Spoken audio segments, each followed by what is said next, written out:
Participe do programa de hoje, manda a sua pergunta. Hoje, Carlos Santos, já fazia um tempo que não participava com a gente, mas hoje ele já está conectado aqui com a gente e nós vamos conversar, analisar um pouquinho o contexto político, tudo que nós estamos vivendo. Assunto não falta. Manda a sua mensagem, sua opinião ou sua pergunta para o nosso convidado de hoje e aqui para a gente, para mim e para a Vonulf Prachedes. No nosso Twitter, o endereço é @cenapoliticotcm. No Facebook, facebook.com/cenário político TCM. Tem também o WhatsApp, 8802-8979 e o Instagram, @cenário político TCM. Participe com a gente. Boa noite, Vonúvio. Boa noite, Carol. Boa noite para você, minha amiga telespectadora. Boa noite para você, meu amigo telespectador. Estamos começando mais uma edição do Cenário Político TCM. Agradecendo a audiência de você que nos acompanha aqui em Mossoró e nas várias cidades que possuem os serviços da TCM. Carol, a gente já começa trazendo uma polêmica aqui ao Cenário Político TCM, dentro das falas ali meio que impensadas do presidente Bolsonaro. Mais uma vez, no final de semana, ele utilizou aí e gastou saliva com algo desnecessário. Ele disse que o Rio Grande do Norte utilizou 900 milhões de reais na utilização aí destes recursos federais para o combate à Covid para pagar salários. E aí, sobre essa repercussão das informações divulgadas no boletim extraordinário do Tribunal de Contas do Estado, levantamento que traz uma avaliação dos impactos da pandemia do coronavírus nas finanças aqui do Rio Grande do Norte e dados consolidados sobre as transferências federais feitas para o Estado em 2020, o Tribunal de Contas do Estado, o TCE, esclarece que o auditor de controle externo, Evandro Alexandre, diretor de administração direta, informou que o governo do Estado realizou dentro da rubrica de recursos ordinários, fonte 100, pagamentos na ordem de 900 milhões de reais para custear a folha de pessoal dos servidores da saúde no ano de 2020.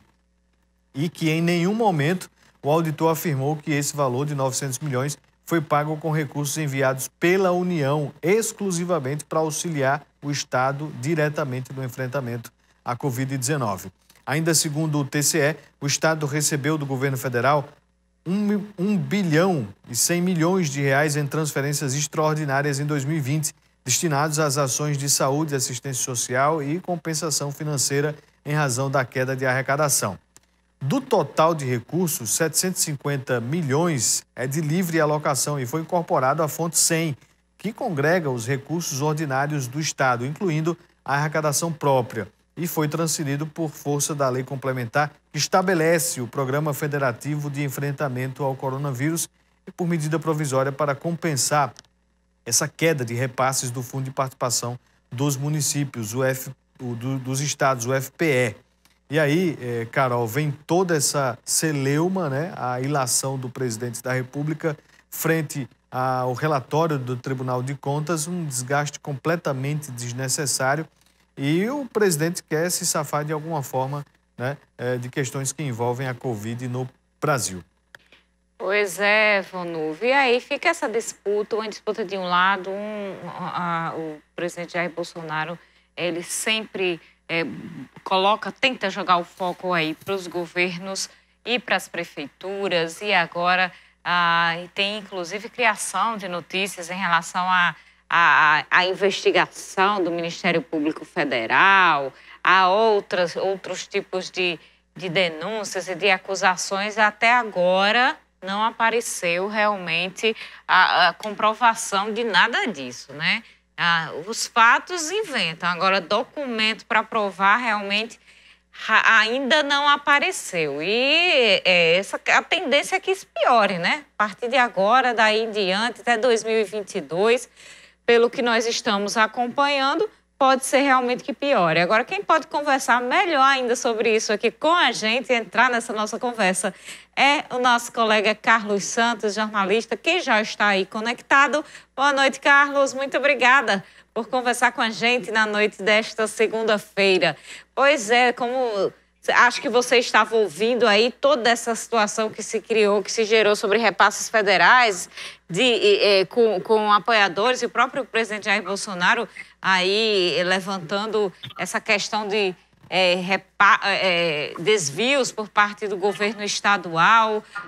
Como é que você tem visto essa politização da pandemia aqui no Brasil, que parece que está cada vez mais forte? Boa noite, Carol.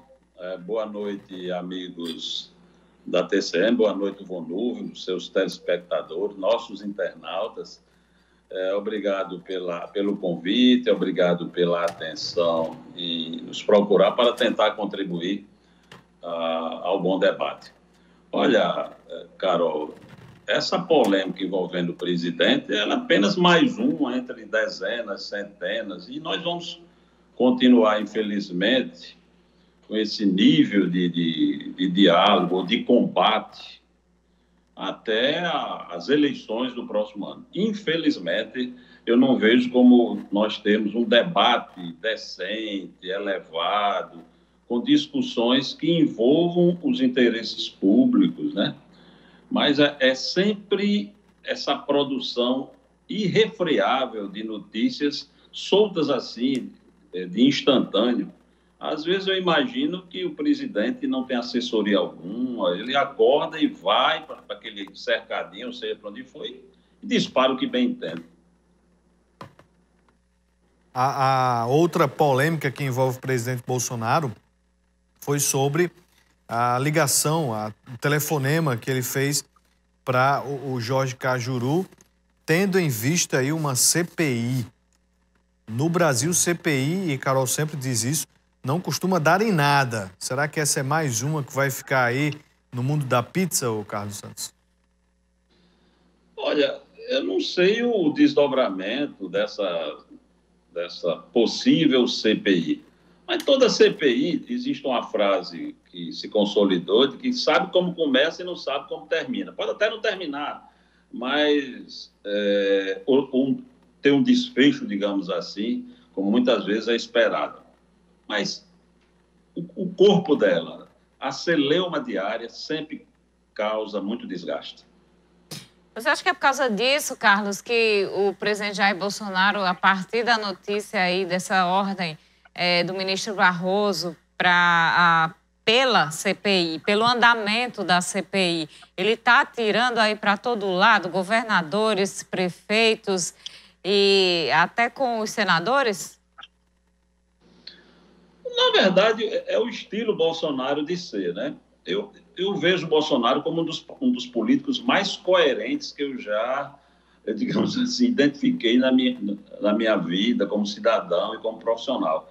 Ele não é um presidente diferente do que foi como candidato, como deputado federal pelo estado do Rio de Janeiro. Ele é a mesma pessoa, ele não muda, é impressionante. As pessoas que votaram nele, votaram nessa pessoa. Não deve nem estranhar. E qual é a avaliação que você faz deste desempenho do presidente da República, principalmente nesse momento de pandemia? Olha, ele tem um capital primário, ele tem uma legião de fãs, não são eleitores apenas. Isso vem do populismo, né, do messianismo, de um discurso muito forte que ele começou a imprimir bem antes da própria campanha eleitoral de 2018. Ele tem um eleitorado numeroso, consistente, sem sombra de dúvida, é um nome que vai à disputa em condições de ser reeleito. Mas o desgaste decorrente da forma como ele tem tratado a pandemia pode comprometer o resultado final das eleições no próximo ano. Você acha que esse número de...